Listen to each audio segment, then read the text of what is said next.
Ça se passe chez vous, une présentation de la MRC de Charlevoix. Bonjour, mon nom est Lydia Duchesne et bienvenue à Ça se passe chez vous. Aujourd'hui à l'émission, nous recevons Karine Filteau des services de main-d'œuvre L'Appui, Flore Bruno du Centre des femmes et Justin Verville-Allary pour la traversée de Charlevoix. Bonne émission!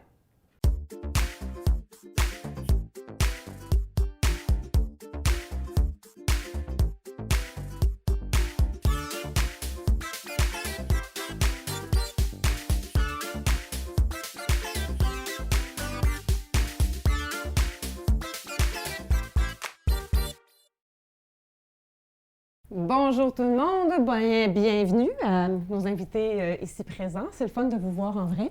Merci.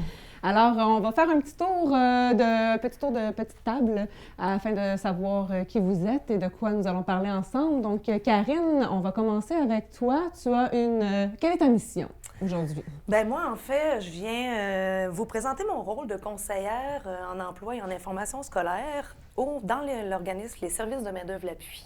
D'accord. Puis là, tu vas nous aider aussi un peu à démêler toutes les branches de cet organisme. Exactement. Super. Exactement. Ensuite, on va rester un peu dans le domaine de l'emploi avec Flore du Centre des femmes. Donc, Oui. tu nous parles de quel programme?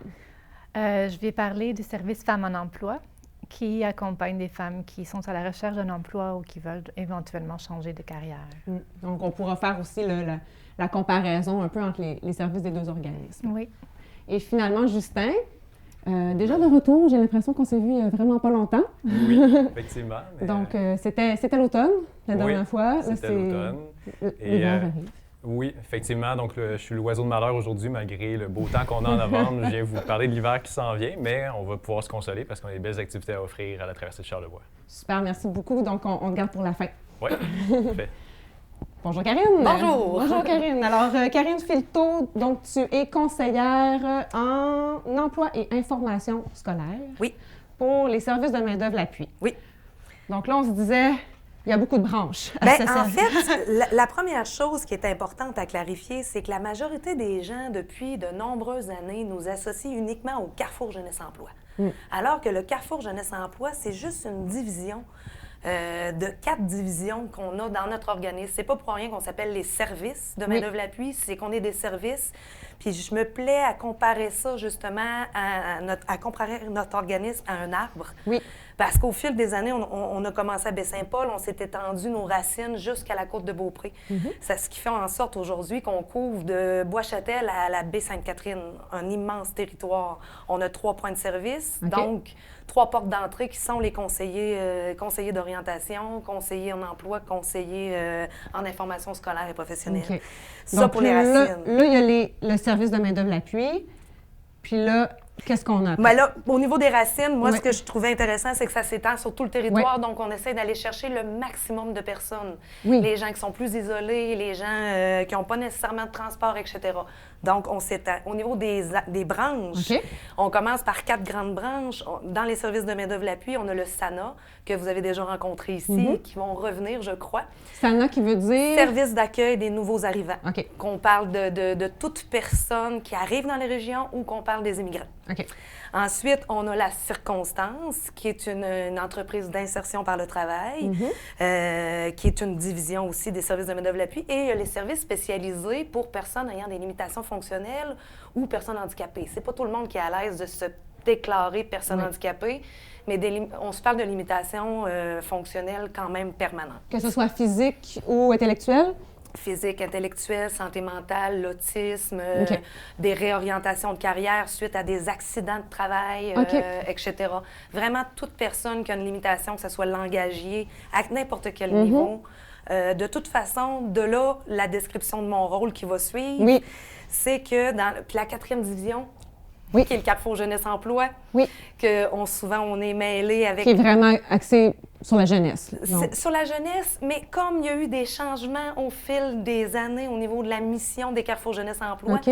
notre étendue d'âge s'est élargie. OK. Fait que souvent, les gens vont avoir peur de nous référer ou vont avoir peur de venir cogner à notre porte pour demander des services parce qu'ils disent « j'ai 35 ans et plus Alors que les 35 ans et plus, 35 ans et moins, c'est qu'une petite division de l'ensemble de nos services. Fait qu'ayez pas peur de venir On est cogner à encore notre porte. jeune, passé 35 ans. Là. Oui, tout à fait. Puis c'est pas parce qu'on a 35, 45 qu'on n'a pas des besoins d'orientation, d'employabilité, de réorientation, etc. là. OK. Puis là, dis-moi donc ton mandat à toi, en tant que conseillère en, il faut que je m'en souvienne, en emploi et information scolaire. Ah, et en information scolaire. Moi, en fait, dans les 3 points de service, on a un conseiller dans chaque point de service. Présentement, c'est 3 femmes, 3 conseillères. Oui. Et on est un peu ce qu'on appelle la porte d'entrée des services. C'est nous qui évaluons, dans le fond, les besoins de la personne, l'état psychologique, ses compétences, ses forces, où elle en est dans son développement de l'employabilité. Et ensuite, on réfère vers les différentes branches de chacune des grandes divisions de l'organisation. Mais j'ai quand même, moi, ma clientèle à moi. Je m'occupe des services spécialisés pour les jeunes et pour les adultes et je m'occupe des services spécialisés pour toute personne ayant des limitations fonctionnelles, comme je disais tantôt, ou les personnes handicapées. OK, mais là, spécialisé, ça veut dire quoi exactement? Les services spécialisés, c'est les services en individuel, en fait. OK. C'est une approche très individualisée. Notre client vient nous rencontrer, il prend rendez-vous, peu importe d'où il vient. Son territoire, c'est sûr, il faut que ce soit sur le territoire de Charlevoix, mais peu importe sa municipalité, peu importe sa source de revenus aussi, soit sur l'aide sociale, sur le chômage, en emploi. Toute personne là, est la bienvenue. De toute façon, nous, on va faire ce tri-là avec la personne pour voir est-ce qu'on est la bonne personne pour donner les services.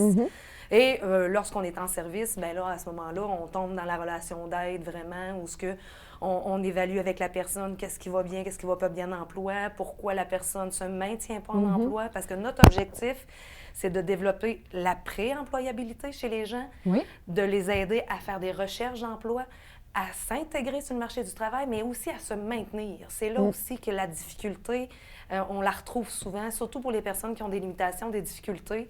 Les jeunes qui commencent, qui n'ont pas trop d'expérience, qui vont vers les milieux de travail, puis il faudrait donc bien qu'ils aient 3, 4, 5 ans déjà d'expérience. Oui. Mais voulez-vous me la donner de quelqu'un? percer le milieu, là. Exactement, faire sa exactement. place. Puis encore une fois, on a des ressources, nous, pour ça, parce qu'avec la circonstance, avec certains projets qu'on a pour les jeunes, le développement de l'employabilité, avec les stages, avec de mettre en contact des employeurs avec des jeunes, c'est toutes des choses qui se font du côté de la jeunesse. C'est vraiment plus que juste trouver une job. Ah oui. Tout cet accompagnement-là, il va aller toucher d'autres sphères aussi. Là. Toutes les sphères sont touchées parce que quand on évalue la personne, on évalue aussi comment ça va à la maison. Parce que est-ce que c'est par volonté que la personne s'en va travailler? Est-ce qu'elle se fait pousser par ses parents parce que, bon, c'est assez de faire du divan? Là, en ce moment, on est en période de COVID, donc c'est encore plus embêtant de se chercher un emploi. Je vais où, je vais pas où? Puis c'est pas évident tout seul, même quand tout va bien dans nos vies, de dire, bon, dans le matin, je vais me chercher un emploi. Je commence par où? Mon CV, est-ce qu'il est OK? Changement de carrière aussi. Beaucoup là, de réorientation de carrière. Il y a des gens que ça fait des années qu'ils sont dans un milieu, il arrive une situation, que ce soit psychologique, physique, ou tout simplement, j'ai plus le goût. Ça me tente plus, je ressens plus de satisfaction parce que c'est bien beau être bon dans quelque chose, comme je dis souvent. C'est pas parce qu'on est bon qu'on aime ça. Fait que ça aussi, c'est important de faire la différenciation des deux parce que souvent, en orientation, les gens vont s'orienter vers ce qu'ils sont bons quand ils sont jeunes. Mais ça ne veut pas dire qu'ils vont être heureux et satisfaits à plus long terme. Puis là, avec ça, j'imagine qu'il doit y avoir un volet pour les formations aussi. Est-ce qu'on peut aller chercher de la formation en passant par vous? Bien, c'est ça. La dimension orientation, exploration scolaire et professionnelle est très présente aussi parce que l'orientation, c'est pas nécessairement dire, bien, je finis l'école, puis ou je veux recommencer à l'école, puis je veux aller faire une formation. C'est des fois de la formation en emploi, de la formation continue. Dire, bien, moi, j'ai toutes les compétences pour aller vers ce domaine-là, mais il manquerait quelques acquis. Nous, on évalue tout ça. Parce que l'école, le travail, ça n'est pas une ligne droite. Il y a différents parcours. Il y a différents parcours. Il n'y a pas une façon de faire qui est mieux qu'une autre. Il y a des jeunes, des fois, qui viennent me voir, mais là, je finis le secodaire, il faut que absolument j'aille au cégep. Non, pas nécessairement. Il y a moyen d'aller faire un DEP, de revenir finir le secondaire, d'aller au cégep, d'aller à l'université, de revenir. Il y a moyen d'aller à l'université sans passer par le cégep. C'est toutes des stratégies ou des trajets. Je suis curieuse, avez-vous fait des trajets standards, vous, en ligne droite? J'ai pris des pauses. T'as pris des pauses? Chaque ligne droite, oui. C'était nécessaire. Ça a été super bénéfique, là, avec des incursions sur le marché du travail. Puis je pense que ça m'a aidé à préciser. La Ça, c'est vrai. L'appui, D'aller sur le terrain, tout à Ouais. fait. Ouais. Puis quand on pense aux personnes ayant des limitations fonctionnelles, on a aussi des intervenants qui viennent aider terrain, qui vont dans le marché qui vont sur le milieu de travail, qui vont faire des ajustements de poste. On a des subventions aussi pour les employeurs à ce niveau-là pour OK. venir combler le manque à gagner. Parce qu'une personne qui a des limitations fonctionnelles a souvent un manque à gagner au niveau de la productivité, au niveau peut-être de la présence à cause des rendez-vous médicaux, des choses comme ça, au niveau de l'instabilité, parce que la personne n'est pas encore solide. Fait qu'il y a tellement de possibilités. Donc, les employeurs de peuvent soutien. aussi aller chercher là, de... C'est comme un de- peu la 5e dimension de nos services de main-d'œuvre l'appui. C'est le service aux employeurs. Oui, on offre, on reçoit leurs offres d'emploi, on les met sur nos réseaux sociaux, notre site Internet. On leur offre des services au niveau des subventions, on leur offre des services au niveau de maintien de leurs employés. Et des fois, les gens n'ont pas passé par nous avant. Des fois, c'est un employeur qui a un employé, ça ne fonctionne pas bien. Oui. J'ai beau essayer de l'ajuster, de le placer à un autre endroit, de modifier ses tâches. Il y a quelque chose qui ne fonctionne pas bien, mais on l'aime bien, tu sais, on aimerait ça le garder. Oui. Bien, qu'ils viennent nous voir. Pour Nous, que tout le monde puisse faire son petit bout de chemin, finalement. exactement. Nous, on est là pour venir combler tous les petits manques, pour aider la personne à s'adapter au mieux et surtout à se maintenir dans un milieu où elle va être heureuse, qu'elle va s'accomplir, puis que ça va bien aller. Mais l'évolution, on évolue en spirale, donc des fois, on a l'impression de recommencer à zéro. Puis en venant nous voir, bien, ça aide à être guidé, à être accompagné. Se faire tenir la main, des fois, ça fait du bien. Comme des gens, entre autres, des adultes qui font des grosses réorientations de carrière. Oui, par après intérêt. plusieurs années dans le même domaine, c'est C'est une grosse difficile décision. de faire un bilan de compétences puis de dire, moi, est-ce que j'ai des compétences, mais est-ce que je peux les transférer dans un autre milieu ou est-ce que je suis obligée de recommencer à zéro avec une formation de base? Pas nécessairement. C'est qu'on évalue toutes ces possibilités-là, puis on travaille avec la personne. C'est du cas par cas. C'est difficile pour moi de dire, aujourd'hui, on fait ça, ça, ça. Oui. Mais on fait beaucoup de counseling, on fait beaucoup d'orientation, de l'exploration scolaire et professionnelle. Des fois, juste pour la recherche d'emploi, on va explorer quand même le scolaire OK. pour voir qu'est-ce qui pourrait être intéressant ou juste pour aider la personne à mieux définir ses valeurs, ses besoins, ses intérêts. OK. Puis là, tu parlais de différentes portes d'entrée. En fait, là, vos points de service sont où exactement? Nous, on a un point de service à Beaupré, au bas de la Côte de la Miche, qui couvre tout le territoire de Bois-Châtel de la Côte de Beaupré jusqu'à Bois-Châtel. OK. Puis un peu l'île d'Orléans dans certains projets. OK. Ensuite, on a un point de service qui est le siège social à Baie-Saint-Paul, là où moi je suis. Je suis de Sur retour. Saint-Jean-Baptiste, c'est ça? Sur Saint-Jean-Baptiste, exactement. Puis on a un troisième point de service à la Malbaie qui couvre jusqu'à Baie-Sainte-Catherine, qui est sur le boulevard Saint-Étienne, si je ne me trompe pas. Puis on travaille quand même les 3 points de service en collaboration. Des fois, il y a des clients qui vont venir d'un secteur pour des raisons pour un autre, une raison d'expertise aussi. On est une quarantaine d'employés, quarantaine de personnes formées. Ça fait plus de 25 ans que notre organisme se développe au niveau de l'employabilité puis son expertise. Les gens sont formés dans ce domaine-là. Donc, je pense qu'en venant cogner à notre porte, vous êtes certain d'avoir un service, vous êtes certain d'être accueilli, puis écouté, puis Rediriger aux besoins. rediriger aux besoins. Puis des fois, vous allez passer par les gens vont passer par plusieurs mesures parce que l'employabilité, comme on disait, c'est pas une ligne droite, ça dépend des périodes de la vie, ça dépend des périodes contextuelles, au plan économique, etc. Présentement, on le sait que c'est difficile, le marché de l'emploi. Oui, y a-t-il plus de demandes présentement? Beaucoup de demandes, beaucoup d'employeurs, j'ose pas utiliser le mot détresse, mais presque, là, qui ont beaucoup besoin de... Tu sais, on parlait de pénurie de main-d'œuvre avant la crise du COVID, donc on est encore un peu là-dedans. Mais justement, plus on va se serrer les coudes, les intervenants, même avec le Centre des femmes, plus on va se serrer les coudes, plus on va aider le plus possible la majorité des gens à avoir un support, puis à dédramatiser un petit peu cette période-là, je pense. Oui, à voir qu'on n'est pas tout seul puis qu'on a du soutien là-dedans. Puis, toi, c'est quoi ta formation? Moi, j'ai une formation en orientation. OK. J'ai fait éducation spécialisée plus jeune, j'ai travaillé beaucoup là-dedans. Puis après ça, je me suis orientée vers l'orientation parce que ça m'intéressait de travailler avec toutes les clientèles, tous les individus, et non de choisir une seule orientation. Là. Fait que j'ai le bac pour la maîtrise en orientation. OK. Merci beaucoup, Karine. Bien, merci beaucoup. Juste pour terminer, où on peut aller chercher là, les informations? Si on veut vous rencontrer, on veut prendre rendez-vous, comment ça Vous fonctionne? pouvez venir sur place sans problème. Vous ouvrez la porte, vous allez avoir un service. Vous pouvez nous téléphoner. Vous pouvez aller sur Facebook, sur notre page, site Internet. Oui. Beaucoup de plateformes. Il y a un Instagram qui va venir sous peu. OK. La plupart des intervenants ont leur page Facebook Pro. Moi, c'est Karine Filto Pro. OK. Vous nous rejoignez par Messenger. Toutes les possibilités, c'est sûr, ça va se rendre à nous. C'est bon, Si parfait. vous dirigez vers un autre intervenant, je ne sais pas, vous présentez à circonstance, c'est Oui. sûr que lui va vous diriger aussi vers les bons services pour être certain que vous Si n'allez on- pas tomber entre deux chaises. Si on est perdu dans notre arbre, on peut se retrouver. Exactement ça. C'est bon. Vous voulez orienter vos idées, vos projets, que ce soit des projets, l'emploi ou le travail ou l'école, on est là. Bien, merci beaucoup, Karine. Ça me fait grandement plaisir. On prend une petite pause. On poursuit sur le même sujet avec Flore par la suite du Centre des femmes. Rebonjour. Alors, on poursuit cette discussion sur le domaine de l'emploi avec Flore Bruno du Centre des femmes. Bonjour, Flore. Bonjour. Donc, tu es animatrice au Centre des femmes. Tu viens nous parler du programme Femmes en emploi, donc qui existe depuis déjà 2 ans. 2 ans, oui. On C'était avait- un autre programme avant. C'est ça, oui. On avait Vision Travail avant, qui avait un peu les mêmes objectifs, mais on a décidé de plus, au fond, répondre aux besoins des femmes qui participaient à Vision Travail, et donc on a tout changé le service. Donc maintenant, ça s'appelle officiellement un service d'accompagnement en emploi, Femmes en emploi. OK. Et puis, c'est quoi l'objectif, justement, la mission de ce programme-là? En fait, c'est d'accompagner des femmes qui, un peu comme Karine expliquait, là, qui sont à la recherche d'un emploi, un changement d'emploi, un retour aux études, qui sont insatisfaites au niveau de leur travail et qui voudraient voir des changements, tout simplement. En quoi le service va être différent, justement, de ce qu'on peut trouver chez Main-d'œuvre L'Appui ou à Emploi Québec?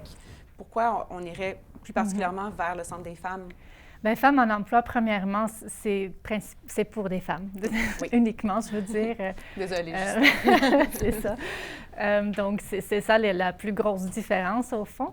Puis, ce que nous, on peut offrir de différent, peut-être, c'est que, en fait, je pense qu'avec Karine aussi, on tient compte avec la situation globale de la femme, là. Donc, nous aussi, on fait ça beaucoup parce qu'on est convaincu que si ça ne va pas bien au travail, peu importe si tu n'aimes pas ton travail ou que tu n'arrives pas à garder ton emploi ou tu n'arrives pas à être engagé tout court, c'est possible qu'il y a d'autres problèmes dans ta vie personnelle qui ont une influence sur ta vie professionnelle. Donc, on va faire un peu le tour de tous les aspects de la vie de la femme pour voir où on peut aider. Et donc, à ce moment-là, on va faire comme un plan d'action, en fait, très concret, avec des petits défis à chaque rencontre. Ça peut être de mettre le CV à jour. Ça peut être d'aller voir Karine pour vous faire une orientation. Oui, vous pouvez Ben, ça peut- rediriger vous aussi, Oui, là, et absolument. vice-versa. Oui, Ouais. oui. Donc, soit on va référer, soit on va offrir ce que nous, en tant que Centre des femmes, on peut offrir. Donc, ça serait des petites formations, des ateliers, des conférences en lien avec toutes sortes de choses. Ça peut être la communication, donc apprendre Au à travail. s'exprimer. Oui, la communication non violente, c'est la théorie que nous, on utilise beaucoup. Ça s'applique dans toutes les sphères de la vie, mais là, on va axer un peu plus sur l'emploi. Ça peut être aussi de découvrir tes compétences parce qu'il y a plusieurs femmes qui viennent nous voir qui n'ont pas encore travaillé. La majorité des cas, c'est parce qu'elles sont restées à la maison pour s'occuper des enfants. Oui. Fait que là, après, mettons une dizaine d'années ou même plus, elles décident de vouloir rentrer sur le marché du travail, mais elles n'ont pas d'expérience de travail et donc, elles pensent qu'elles n'ont aucune compétence. Donc là, on va les aider à trouver leurs compétences parce que si tu as géré une maison puis des enfants pendant 10 ans, tu en as des compétences aussi. Mais là, c'est ça m'amène une question. C'est quoi les problématiques différentes qu'une femme peut avoir en emploi qu'un homme aurait peut-être pas? Bien, je pense que c'est plate à dire, mais je pense que c'est la confiance en elles. Je pense que les femmes ont plus tendance un peu à se dire, à se sentir comme pas assez expérimentés, pas être capables, ils n'osent pas réagir sur une offre d'emploi. Comme si c'était pas leur place? Oui, c'est ça, des imposteurs, là, le syndrome de l'imposteur, parce que c'est vrai, c'est une réalité dans Charlevoix, il y a quand même pas mal d'offres d'emploi où souvent on demande de l'expérience, des diplômes, tandis qu'en réalité, il y a beaucoup de personnes qui pourraient faire ce travail-là sans nécessairement avoir l'expérience ou le diplôme. Donc, il faut oser quand même de réagir sur ces offres d'emploi-là. Oui, oser poser sa candidature, même si on n'a pas justement l'expérience qui est demandée. Exactement. Puis là, une fois qu'on passe une entrevue, c'est là qu'il va, il va se que le charme opère. C'est ça. C'est ça. Fait qu'on se pratique aussi. On peut se pratiquer avec les femmes, faire des fausses entrevues. Puis c'est ça, on a vraiment des ateliers pour trouver les compétences. Si tu as travaillé longtemps dans la maison, bien, tu as un sens d'organisation, tu as un sens de détail. Donc, tu as des compétences qui sont parfaitement à utiliser aussi dans un emploi. Oui.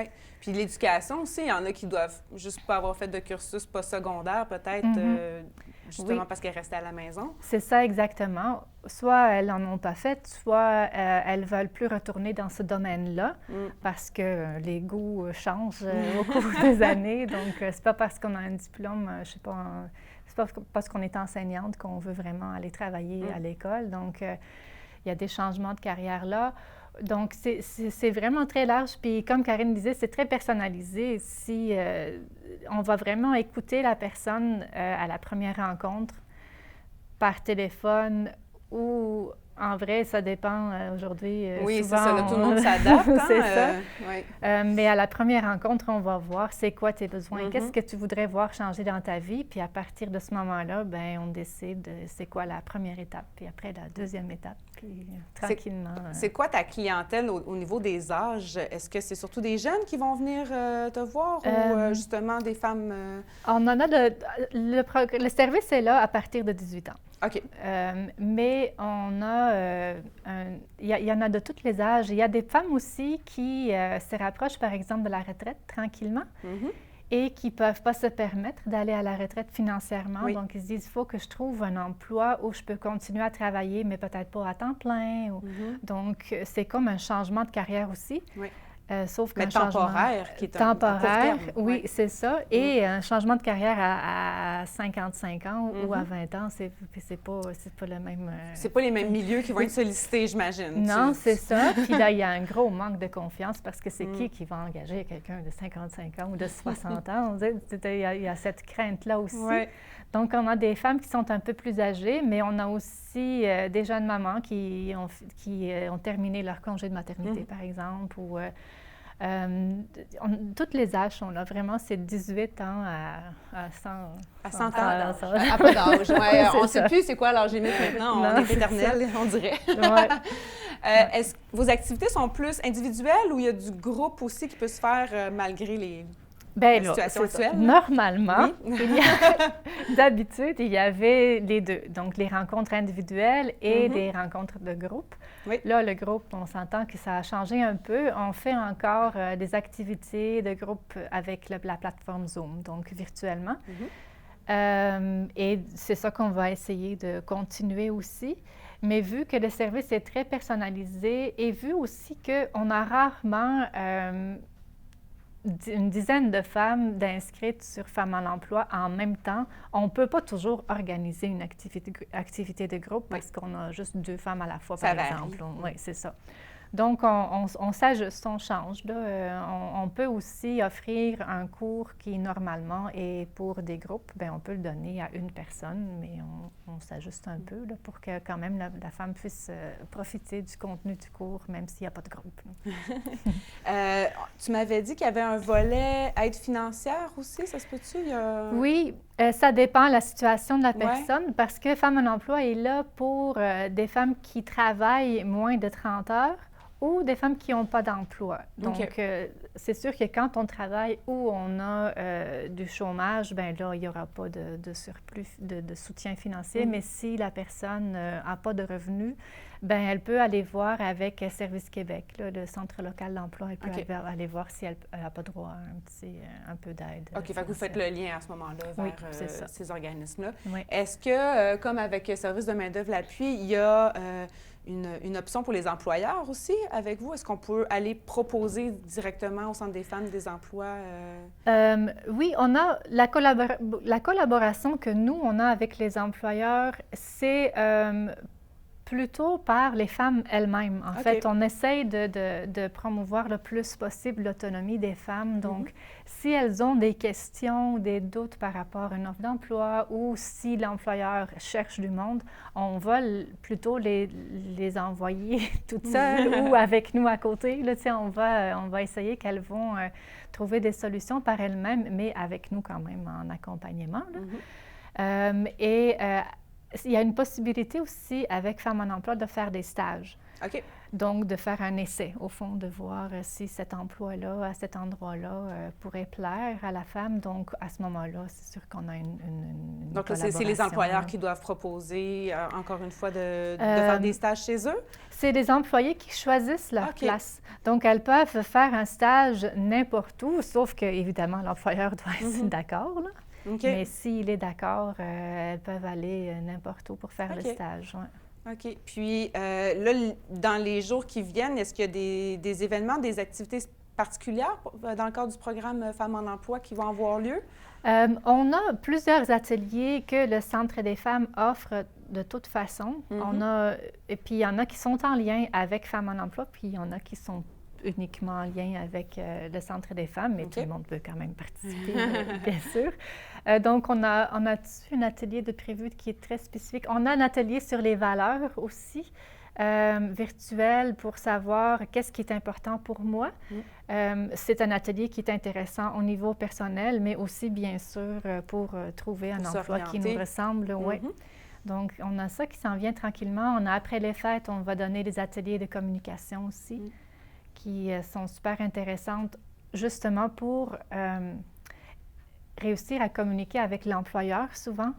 Parce que ce qu'on a remarqué, c'est que ça arrive que des femmes viennent chez nous et disent « Je veux changer d'emploi, j'aime pas où je travaille. » C'est la position d'autorité qui est difficile? Oui, ou tout simplement la communication de... Mettons qu'une femme est engagée, puis au début, l'employeur a dit, là, tu vas travailler une fin de semaine sur 2, mais après quelques mois, ça sera moins intense. Puis là, après quelques mois, elle est encore avec un horaire de travail d'une fin de semaine sur 2.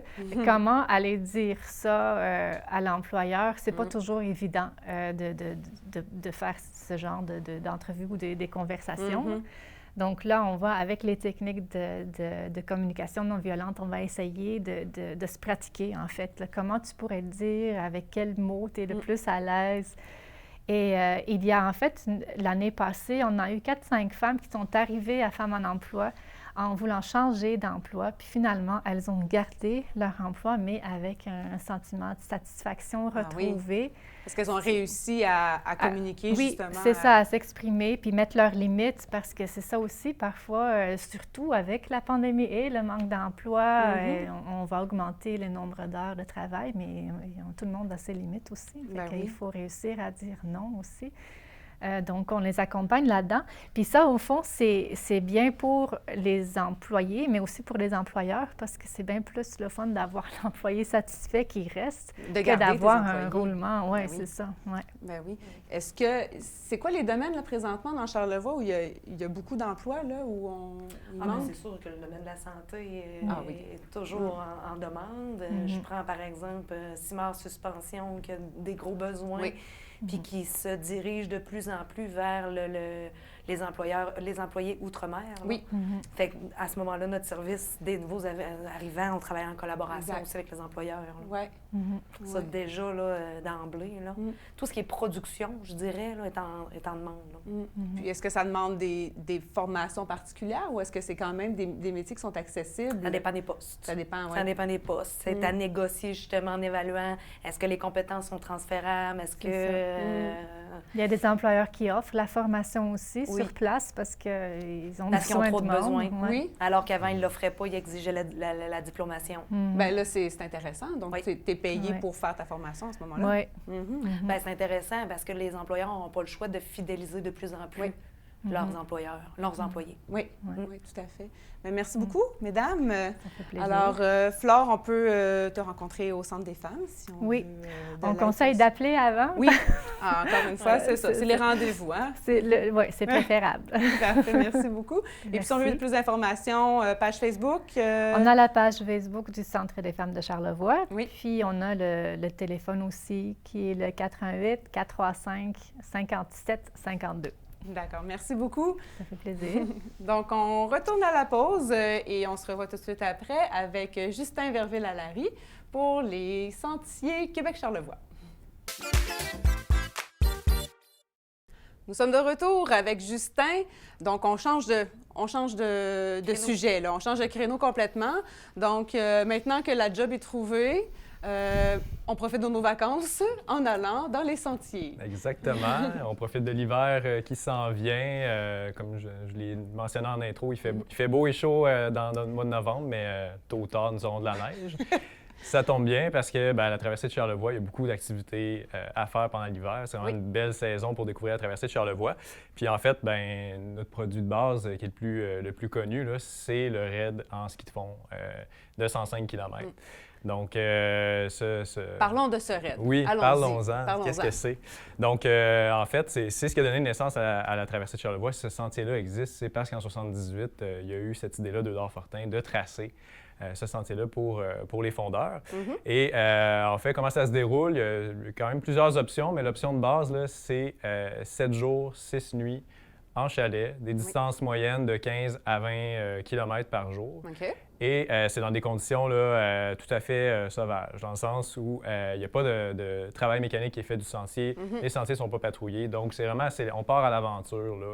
Donc, c'est façon quand même un autonome. bon niveau là, de ski de fond. Là. Si on Oui. est habitué de faire justement du sentier tracé mécanique, Non, c'est pas ça. la même chose. C'est tout à fait différent. Même le ski dont il va falloir se chausser est Oui. différent. OK. Donc, c'est pas du ski de fond classique qu'on peut utiliser pour aller dans ces sentiers-là. C'est des skis de fond qu'on va appeler, excusez-moi l'anglicisme, backcountry, ski Oui. nordique. Donc, vraiment plus large, vraiment fait pour des conditions où le sentier n'est pas tapé, parce qu'on veut flotter sur la neige là, qui est très abondante dans nos montagnes. Il doit y avoir du dénivelé aussi, j'imagine. Aussi, mais un dénivelé qui est justement le sentier de la traversée, il ne va pas systématiquement sur les sommets. Donc, OK. on serpente entre les montagnes, donc ça permet vraiment quelque chose qui est agriable pour les skieurs. Donc, c'est très apprécié à ce niveau-là. Donc, c'est ça. Comment c'est ça vraiment- fonctionne pour justement... il faut s'inscrire, en fait, pour faire Oui. le sentier. Oui, effectivement, parce qu'en fait, le coucher se fait en chalet. Donc, Il faut là, réserver. encore plus avec le contexte dans lequel on est, les chalets, ça va être en exclusivité. OK. Donc, à moins d'un changement, un revirement de situation, un vaccin pour Noël. Mais autrement, ça va être vraiment des groupes limités, une famille, une cellule, suivant qu'est-ce qu'il en sera. Donc, on réserve le plus tôt possible. Notre mois de février il commence déjà à se booker. Puis c'est surtout une expédition qui se prépare. Oui. Il faut planifier les repas, planifier avoir tout son équipement. Puis, on conseille des groupes, là, normalement, au moins de 4 à 6 personnes. Là. OK. Ouais. Parce que- Par sécurité. Exactement, parce que peut-être qu'il peut tomber 4-5 pouces de neige à Baie-Saint-Paul. Dans les montagnes, on peut faire x2, x3. Oui. Donc, on peut vraiment être surpris par la quantité de neige dans laquelle on a à ouvrir le chemin le lendemain quand on se réveille. Donc, c'est quand même Donc, beaucoup de la travail. préparation, de l'entraînement aussi, en Oui. fait. Et Oui. puis, une réservation. Une réservation, exactement. Et par contre, c'est pas insurmontable dans le sens où c'est vraiment accessible je dirais, à tous les âges. OK. C'est pas parce qu'on a un âge vénérable que ça ne nous est pas accessible parce que, pour preuve, l'année dernière, là, on a le groupe des Amis de la Traversée qui sont venus pour une 8e hiver. OK. L'âge moyen était dans la soixantaine et l'aîné du groupe, 76 ans.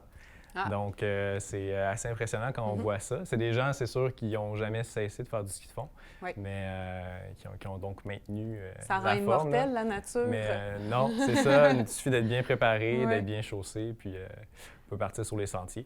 Aussi, une nouveauté cette année, c'est un sentier qui a 43 ans. C'est notre 43e édition, donc on s'entend que la nature a progressivement repris ses droits au fil des années. Oui. Le sentier s'était beaucoup refermé à certains endroits. Le balisage était à refaire. Donc, ça fait 2 ans maintenant qu'on travaille et cet été, on a bien avancé. Maintenant, 80 du sentier a été réélargi de 8 à 12 pieds.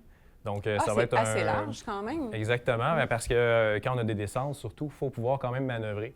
Donc, s'il y a des gens qui nous écoutent, qui ont déjà fait la traversée il y a quelques années, mais s'ils reviennent cette année, ils vont avoir une bonne différence. Donc, on est très contents. Ça a été beaucoup de travail. Il en reste encore un peu à faire, mais il y a quand même un bon bout qui a été fait, là. Puis, le balisage a été refait au complet. Donc, ça prend ça l'hiver aussi, là? Ils sont moins évidents, les sentiers en hiver? Oui, c'est sûr. Puis, plus il y a de balises, moins on a de chances qu'elles soient disparues sous la neige. Parce que des fois, on se pose la question, pourquoi en été, la balise ou la carte pour m'identifier le sentier est à 6 pieds dans les airs? Est-ce que la personne qui fait les sentiers, exactement, c'est le géant vert qui fait nos sentiers? Non, c'est simplement parce que l'hiver, même à 6 pieds, souvent les balises, on bute le pied dedans. Sont rendus au sol, donc c'est vraiment... On réalise pas la quantité de neige, des fois. Non, vraiment pas, mais ça, c'est comme une bonne mesure. Là, pour, ça commence où, la traversée? C'est quoi le point de départ? Le point de départ, hiver comme été, c'est à la ZEC des Martres, donc par l'entrée principale de la ZEC, l'entrée 1, qu'on appelle sur la route 381, km 26,8. Donc, à cet endroit-là, il y a l'accueil de la ZEC des Martres. C'est pas notre poste d'accueil, c'est vraiment le poste d'accueil de la ZEC, mais c'est à cet endroit-là que notre sentier se prend. Nous, notre poste d'accueil est beaucoup plus au sud, là, km 10,6, juste à la sortie du village de Saint-Urbain. Donc, on fait l'enregistrement d'abord chez nous, puis ensuite, on se rend là, sur le sentier, là, dont le point de départ est là. L'arrivée? L'arrivée, 2 options. L'arrivée, si on veut vraiment avoir son diplôme à la fin. Il y a un Parce diplôme? qu'il y a un diplôme à la fin signé par Rudolf Fortin lui-même.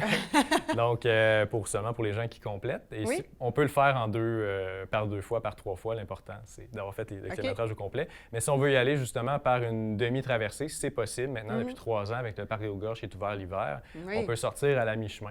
Donc, ça fait plutôt un 52 km au lieu d'un 105 km. Donc, mais est-ce qu'on pourrait reprendre après ça à partir de la mi-chemin jusqu'à la fin? Oui. Exactement. Donc, c'est ça l'idée, parce qu'on veut le diplôme. Ça ne donne rien de refaire 2 fois la première moitié. Nous autres, on veut le nanan. Exactement. Pour encadrer ça sur le manteau de la cheminée. Donc, effectivement, c'est possible. Il y a même des gens qui combinent plusieurs journées, qui, eux, veulent la faire. Ils n'ont pas le temps, 6 jours. Là, ils veulent faire ça en 3 jours, donc ils combinent. Mais là, il faut vraiment avoir un niveau d'expérience qui est très élevé. Et ça, c'est très variable d'une personne à l'autre qui vient. Donc, il y en a de tous les genres. Si justement, là, je ne suis pas à ce niveau encore, tu dois avoir des alternatives à me proposer? C'est sûr. Sinon, ce serait un peu dommage parce que ça limiterait beaucoup peut-être le nombre de personnes qui pourraient venir nous visiter. Donc, heureusement, on a un réseau de chalets autour duquel on peut aller faire des randonnées à la journée. Donc, un peu mise en contexte, on loue un chalet, on s'installe, on laisse notre matériel à cet endroit-là, on fait un petit feu, on va faire notre randonnée à Lège. Donc, à ce moment-là, on peut la faire en ski, mais on peut aussi la faire en raquette. C'est beaucoup plus accessible. Moi, personnellement, les skis, j'ai tendance à me les emmêler. Donc, je travaille là-dessus. Ça va se développer, mais la raquette, c'est quand même plus accessible à tous et chacun. Donc, il y a cette option-là aussi. Donc, ces chalets-là se situent principalement, justement, près du point de départ de la traversée de Charlevoix. Autour, on a quand même 50 km pour s'amuser. Puis, contrairement au sentier de la traversée, ces sentiers-là vont beaucoup sur les sommets autour. Donc, finalement, on peut avoir des très, très beaux points de vue. Fait qu'on a un objectif différent. Exactement. On n'aura pas de diplôme, mais on va avoir un sommet. Non, c'est ça. On va avoir une très belle fin de semaine. Puis, on va peut-être être moins courbaturé, rentrer au travail. Oui, c'est ça. C'est au travail, le lundi. C'est ça. On va être là. C'est ça, exactement. C'est quoi la capacité des chalets?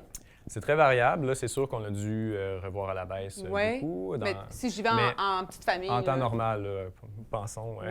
Pensons en temps normal, en petite famille, ça va d'une capacité de 4 personnes pour le plus petit, aller jusqu'à 20 personnes. Ah, quand même! Donc, c'est pour tout genre de famille. Donc, c'est des familles nombreuses. Là. On a aussi des chalets qui ont la capacité. Là. Après ça, attention, chalet, on fait référence à chalet tel qu'au temps d'antan. Donc, c'est la vie de camp, c'est pas maison secondaire avec un spa, avec l'électricité, le Wi-Fi, la table de billard. C'est vraiment le chalet rustique en bois rond, avec le poêle à bois, quand même la cuisine au propane, les chaudrons. Donc quand même confortable. c'est ça, un certain confort dans un environnement qui est très rustique. Pas de salle de bain. Pas de salle de bain, on a des bonnes vieilles... Toilettes sèches? Ben, certaines neuves aussi, pas que des vieilles. Exactement, toilettes sèches. Là. Puis on dort, c'est comme un dortoir, en fait? Exactement. C'est au deuxième étage. Nos chalets sont sur 2 étages, donc le deuxième étage, c'est vraiment comme un grand dortoir. Dans certains cas, les matelas sont fournis. Donc, on amène son sleeping, son oreiller. Puis, c'est ça, j'allais te demander. C'est quoi qu'on apporte? Oui. On part là pour une fin de semaine. Qu'est-ce que j'ai besoin d'apporter? Oui. Donc, la nourriture, très important. Des vêtements chauds. Oui. Il n'y a pas d'eau potable. Donc, on prévoit que souvent, les gens vont traiter l'eau sur place. Donc, on évite de traîner des bidons d'eau. Ça peut être Maintenant, il y a tellement de technologies pour faciliter pour la la rendre vie. potable? Exactement. OK. Donc, c'est ça. Sinon, sleeping, raquettes, c'est pas mal ça, oui. Puis, avec des enfants, ça se fait-tu? Y a-tu des sentiers qui sont faisables, oui? Il n'y a pas vraiment de... C'est tellement relatif, là. Moi, j'ai eu des surprises, là. Souvent, je vais dire, ben tu sais, il faut quand même être préparé, être équipé. Oui. Puis je vais voir des familles débarquer avec des enfants de 1 an, 2 ans. Ils vont mettre l'enfant dans le traîneau, puis on part, puis pas de problème. Ah, ils vont Donc, tirer l'enfant en arrière? Exactement. OK. C'est ça. Ou des enfants carrément qui vont être sur leur ski à 5-6 ans, puis... faut l'essayer la pour traversée savoir. au complet, on s'entend, Non, mais c'est ça. exactement, c'est tellement relatif. Là. Fait que ça peut être une bonne façon de se préparer à éventuellement faire la traversée. On pourrait commencer comme ça. Oui, ça donne un très bon aperçu des conditions qu'on va retrouver dans l'arrière-pays, dans les montagnes de Charlevoix, parce que c'est vraiment pas la même chose que ce qu'on retrouve en bas. C'est vraiment un autre monde. C'est vraiment surprenant. Ça doit être quand même particulier aussi, les paysages. Ça doit être beau. Là. Oui, vraiment. Oui. J'en avais une bonne, puis je l'ai perdue. Si on n'a pas le temps de dormir, peut-être. Ah non, c'est ça, Non? je vais te demander. Oui. Là, on parle des chalets. Est-ce que des grands aventuriers pourraient décider qu'ils font un sentier, mais qui font du camping d'hiver sur le sentier? C'est quelque chose qui est possible, oui. Oui? OK. Oui, c'est quelque chose, c'est en partie du territoire public. Donc, il y a plusieurs options, en fait. Là. OK. C'est de nous appeler pour avoir des conseils. Là, il faut vraiment... nous, ça nous inquiète quand même toujours parce Oui. qu'il y a des gens, justement, qui vont être tellement bien préparés, tellement expérimentés, qui n'auront aucune difficulté, mais d'autres qui vont s'attendre, justement, à peut-être pas le niveau de défi que ça représente. Donc, à ce moment-là, c'est vraiment de nous appeler, on va en discuter, puis on va vous aiguiller sur c'est quoi les options pour faire la traversée en camping d'hiver. Vous êtes les mieux placés là, pour nous conseiller. Oui, c'est ça. Là. Puis en fait, au fil de la saison, c'est pas les mêmes conditions non plus. Début décembre, on peut même parfois encore faire la traversée en raquette. Donc, c'est ce qui est arrivé l'année dernière. Là. Il y avait très peu de neige, donc à chaque année, c'est jamais la même chose. C'est très, très différent. Oui. Puis là, les sentiers, là, si on fait la traversée, qu'on prend un chalet, on réserve. Si on comprend, il y a des coûts reliés à ça. Si je fais un sentier juste pour la journée, c'est quoi la procédure? Est-ce que je dois aller m'enregistrer quand même? Il y a des boîtes d'autoperception? Oui, bien en fait, plusieurs choses. En fait, le réseau de sentiers pédestres de randonnée journalière là, dont on peut profiter l'été, Mont-du-Faux, Mont-du-Lac-à-l'Empêche, Sentier des Sommets, Sentier du Dôme, c'est tous des sentiers qui sont accessibles l'hiver, par contre, pas dans les mêmes conditions, dans le sens où la route pour se rendre au lac à l'Écluse, elle n'est pas déneigée l'hiver. Donc, si on veut se rendre au secteur où il y a Mont-du-Four et tout ça, il faut prévoir beaucoup plus de temps on pour rallonge s'y notre rendre. randonnée. Donc, première chose, donc vraiment, si on y va à la journée, il faut partir très tôt. Donc, idéalement, on loge sur place. Et jusqu'à nouvel ordre, l'accueil de la ZEC n'est pas ouvert. Donc, vu qu'on ne circule pas en voiture, l'enregistrement à ce moment-là ne se fait pas auprès de la ZEC. À ce moment-là, vous arrêtez à nos bureaux, prendre les renseignements. Puis on vous oriente là, par rapport à votre randonnée. Sinon, au Sentier du Dôme, celui-là, le stationnement est déneigé l'hiver. Donc, si on a moins de temps, si on veut faire vraiment une balade d'une journée, on se rend directement au Dôme. Et là, on peut faire la contribution sur place. Donc, c'est une petite enveloppe? C'est une boîte, là, un poteau qui est là. On peut payer en comptant. L'enjeu qui arrive, plus l'hiver avance, plus le poteau tend à disparaître sous la neige. Donc, si vous voulez éviter de devoir amener votre pelle pour faire une chasse au trésor et trouver le poteau, vous pouvez arrêter, c'est ça, à notre bureau ou, encore mieux, vous rendre sur notre site web et utiliser le bouton « Don ». OK. pour faire votre contribution en ligne avant. Puis, Ces dons-là qui servent à l'entretien par la suite oui, des sentiers. exactement. On peine à imaginer le travail que ça peut représenter, mais Mm. chaque année, c'est à recommencer. Oui. Donc, les arbres tombés sur le sentier, refaire la signalisation et mettre d'argent de côté jusqu'au jour où il faut refaire un pont, rajouter des trottoirs de bois Oui. et amener tout ce matériel-là. Ça prend Donc, beaucoup si de vous bras. aimez les sentiers, Oui, contribuez. Si vous voulez qu'il persiste. Oui. Oui, Ben oui, tout à fait. absolument. Ben merci beaucoup, Justin. Donc, si on veut les connaître, les sentiers un peu plus, il y a le guide des sentiers de Charlevoix, bien sûr, Oui, qu'on peut qui est consulter. aussi valide pour l'hiver. Les informations pour l'hiver sont là. Oui. Vous pouvez repérer par un Il petit y a un flocon. petit cône. Oui. Exactement, pour savoir si vous pouvez y accéder l'hiver. Et puis sinon, ben, il y a un site Internet des sentiers Québec-Charlevoix. Oui, il y a le site web de la traversée. Il y a aussi le guide des sentiers qui est disponible en ligne parce que si vous cherchez quelque chose qui est peut-être plus près de Baie-Saint-Paul, il y a aussi tout plein de sentiers que vous pouvez faire autour là, pour vous réchauffer avant de venir nous visiter Oui. dans les montagnes. Ben, merci beaucoup. Êtes-vous des randonneuses d'hiver? Non? Pas de ski de fond, mais Non. de raquettes. De raquettes. Raquettes? Oui. Ski hock? Ce qui est Oui. C'est-tu praticable dans les sentiers ici? Oui, bien Oui. écoutez, il y a autant de sortes de skis que de personnes qui sont venues faire la traversée. Il y en a de dans toutes les le centre. sortes, hein? Il y en Exactement. invente Chacun- un nouveau chaque année. L'important, c'est d'être à l'aise sur ses skis. Oui. C'est ce qu'on dit toujours. Mais oui, ça Peux-tu peut me être une permettre option. une petite question? Oui. Du côté sécurité, justement, Oui. tantôt, vous disiez, ça nous inquiète s'il y a des gens Mhm. qui dorment en camping d'hiver ou s'il Mhm. arrive un accident Oui. ou quelqu'un de blessé, comment ça fonctionne? Oui. Dépendamment du degré de sévérité de la blessure, c'est sûr que la prévention, c'est toujours le mieux, mais sinon, nous, on est équipés au niveau motoneige. OK. On est capable de se rendre systématiquement à tous nos chalets. Et à partir des chalets, à ce moment-là, suivant où se trouve la personne, là, on essaie d'aller la rejoindre pour l'aider. Fait qu'il y a moyen de vous rejoindre? Y a-tu du signal? Il n'y a pas du signal partout, mais par contre, plusieurs endroits où il y en a. Et on indique, avant que les gens partent, sur la carte où ils peuvent atteindre du signal. OK. Donc, si la personne... C'est sûr, OK. on ne peut pas tout prévoir, mais quand même... Là, C'est quand même il y a cette rassurant, option-là. surtout quand on arrive Oui. avec les enfants. Oui. ou, Oui. Puis s'il y a une urgence très grave, à ce moment-là, on collabore là, effectivement avec les services d'urgence Ah oui. locaux. Là, dans J'imagine. ce cas-là. Il y a un hélicoptère au Oui, exactement. au pire, là. Puis on propose même l'option d'ajouter la protection hermédique. Si oui. les gens le veulent, Quelqu'un là, qui ferait la rajouter grande une assurance traversée. supplémentaire, exactement. OK. Donc à ce moment-là, c'est évacuation héliportée dans le cas OK. d'une blessure qui exigerait ce genre Majeur, d'évacuation-là. D'accord. Ben, Ouais. Merci beaucoup pour toutes ces informations. J'imagine qu'on va se revoir pour le printemps. Qui sait? Qui sait? Merci à vous, mesdames. Ça fait grandement merci. plaisir. Mais Merci pour oui. l'invitation. Ben, ça fait plaisir aussi. Et puis, ben, à vous, on se dit à la prochaine. Merci beaucoup.